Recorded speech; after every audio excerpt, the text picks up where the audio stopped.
আমরা যখনই মিষ্টির দোকানে যাই তখনই প্রায় সবাই এই চমচম মিষ্টিটা কিন্তু খেয়ে থাকি।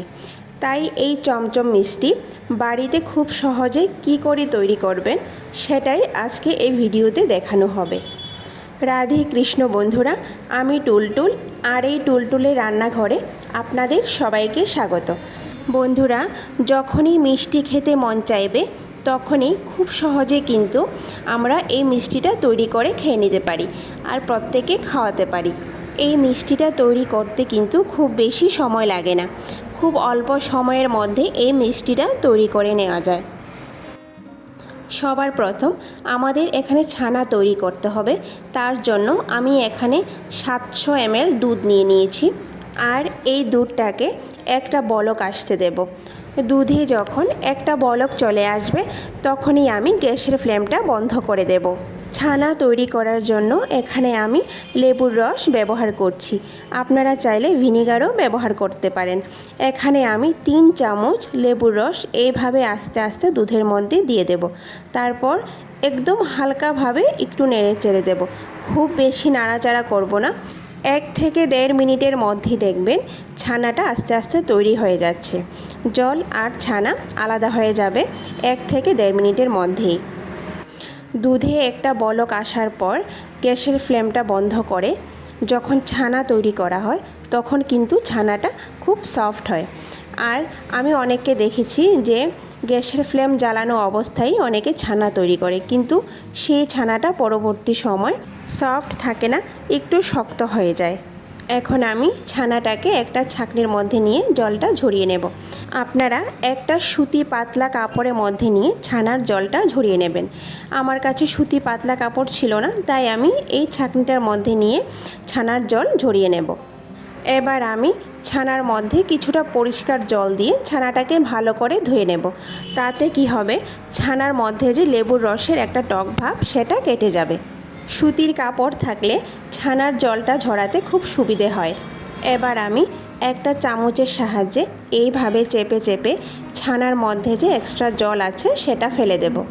আবার খুব বেশি চাপা দিয়েও জল ফেলতে যাব না, তাহলে ছানাটা একদম শক্ত হয়ে যাবে, মিষ্টিগুলি ভালো তৈরি হবে না। এবার ছানাটাকে একটা থালের মধ্যে নিয়ে নেব। এবার ছানাটাকে মেখে নেব।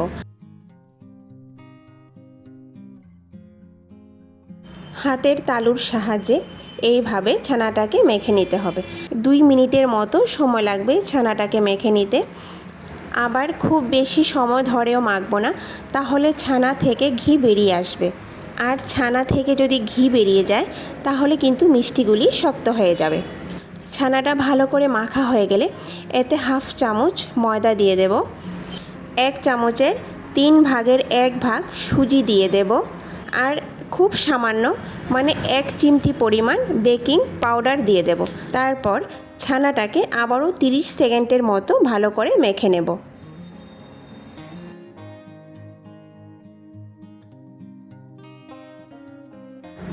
এইভাবে দেখবেন একটা ডোতে পরিণত হচ্ছে। তারপর এই ডো থেকে ছোট ছোট বলের আকারে তৈরি করে নেব। 700 গ্রাম দুধের ছানা থেকে আমার এখানে 8টা মিষ্টি তৈরি হয়েছে। এবার এখান থেকে একটি ছানার বল নিয়ে এইভাবে হাতের সাহায্যে গোল করে একটু লম্বা শেপ দিয়ে দেব। আপনারা আপনাদের পছন্দ মতো শেপ দিয়ে নিতে পারেন। এইভাবে সবগুলো মিষ্টি আমি তৈরি করে নেব। সবগুলো মিষ্টি আমি তৈরি করে নিয়েছি। এবার চিনির শিরা করে নেব। তার জন্য আমি এখানে 400 গ্রাম চিনি নিয়ে নিয়েছি। 700 গ্রাম দুধের ছানার জন্য 400 গ্রাম চিনি এখানে আমি নিয়ে নিয়েছি। তারপর যতটুকু চিনি দিয়েছি তার অর্ধেক এখানে জল দিয়ে দেব। এখানে আমি চিনির 1 তার বা 2 তারের শিরা করব না। চিনিটা ভালো করে গুলে চিনির জলটা যখন ভালো করে এইভাবে ফুটে যাবে তখনই আমি মিষ্টিগুলি এক এক করে দিয়ে দেব। মিষ্টিগুলি দিয়ে কিন্তু আমি একদমই নাড়াচাড়া করব না, মাঝারি আঁচে আমি 5 মিনিটের জন্য এইভাবে অর্ধেক ঢেকে রাখব। অর্ধেক ঢাকার কারণ হলো আমি যদি ঢাকনাটা পুরোটা ঢেকে দিই তাহলে চিনির রসটা ফুটে পড়ে যাবে। 5 মিনিট পর ঢাকনা উঠিয়ে একটু নাড়াচাড়া করে দেব। দেখুন চিনির রসটা কিন্তু অনেকটা ঘন হয়ে গেছে। আমি আগে থেকেই 1 বাটি জল ফুটিয়ে রেখেছিলাম। এখন একটা বড় হাতার সাহায্যে এইভাবে ঘুরিয়ে ঘুরিয়ে চিনি রসের মধ্যে আস্তে আস্তে দিয়ে দেব। পুরোটা জল কিন্তু একসঙ্গে ঢেলে দেব না, এইভাবে ঘুরিয়ে ঘুরিয়ে দিয়ে দেব। এখানে আমি 3 চামচের মতো জল দিয়েছি। এবার আবারও মাঝারি আঁচে 7 মিনিটের মতো ঢেকে রাখবো। 7 থেকে 8 মিনিট পর ঢাকনা উঠিয়ে আবারও একটু নাড়াচাড়া করে নেব। তারপর দেখবেন যে চিনির রসটা আবারও একটু ঘন হয়ে গেছে। তারপর আবার আমি ওই গরম জল 2 থেকে 3 হাতা এইভাবে ঘুরিয়ে ঘুরিয়ে চিনি রসের মধ্যে দিয়ে দেব। দেখুন মিষ্টিগুলি কিন্তু অনেকটা ফুলে গেছে। এইভাবে আমি মিষ্টিগুলি 20 থেকে 25 মিনিট চিনির রসের মধ্যে ফুটিয়ে নেব। দেখুন মিষ্টিগুলি ফুলে কিন্তু ডাবল হয়ে গেছে। 25 মিনিট পর মিষ্টিগুলি যখন পারফেক্ট তৈরি হয়ে যাবে তখন গ্যাস বন্ধ করার আগে আবারও 1 হাতা গরম জল এইভাবে ঘুরিয়ে ঘুরিয়ে দিয়ে দেব। তারপর গ্যাসের ফ্লেমটা বন্ধ করে মিষ্টিগুলিকে ঠান্ডা করে নেব। মিষ্টিগুলি ঠান্ডা হতে হতে আমি অন্যদিকে খোয়া ক্ষীর তৈরি করে নেব। দেখুন কতটা পারফেক্ট হয়েছে। এইগুলি কিন্তু এমনিতেই খাওয়া যাবে। খোয়া ক্ষীর তৈরি করার জন্য আমি আগে থেকে 250 ml দুধ ফুটিয়ে রেখেছিলাম, সেটা প্যানের মধ্যে দিয়ে দেব। তারপর কম আঁচে এক নাগাড়ে নাড়াচাড়া করে দুধটাকে এইভাবে শুকিয়ে নেব। দুধটা যখন অনেকটা শুকিয়ে যাবে তখন আমি এতে 1 চামচ পরিমাণ চিনি দিয়ে দেব। চিনি দিয়ে দুধটা শুকিয়ে যাওয়া পর্যন্ত এক নাগাড়ে নাড়াচাড়া করতে থাকবো। এবার কালারের জন্য আমি এখানে 1 চিমটি পরিমাণ হলুদ গুঁড়ো দিয়ে দেব। আপনারা এখানে ফুড কালারও ব্যবহার করতে পারেন। এখানে হলুদ গুঁড়োটা কিন্তু শুধু কালারের জন্যই ব্যবহার করা হয়েছে। এর থেকে কিন্তু কোনো রকম কোনো টেস্ট বা স্মেল আসবে না। দেখুন তৈরি হয়ে গেল আমাদের ক্ষীর। এর থেকে কিন্তু আর বেশি শুকাবো না। এবার চুলার আঁচটা বন্ধ করে দেব। আর অন্যদিকে আমাদের মিষ্টিগুলিও ঠান্ডা হয়ে গেছে। এবার একটা প্লেটের মধ্যে মিষ্টিগুলি এক এক করে উঠিয়ে নেব।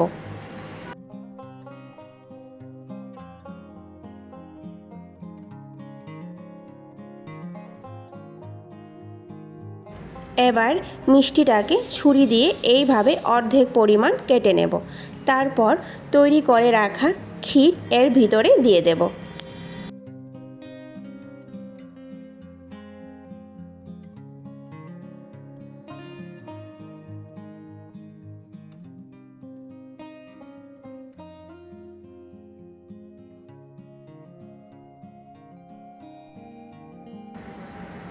দেখুন একটা মিষ্টি আমাদের কিন্তু তৈরি হয়ে গেছে।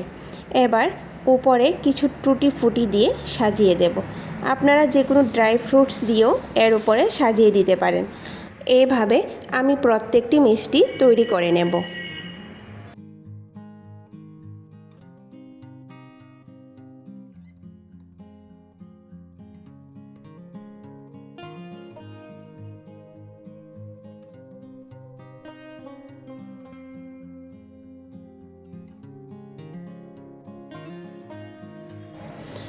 প্রত্যেকটি মিষ্টি আমাদের তৈরি হয়ে গেছে।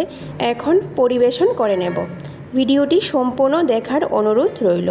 আর ভিডিওটি যদি ভালো লাগে তাহলে সবার শেষে লাইক, শেয়ার আর সাবস্ক্রাইব করে দেবেন।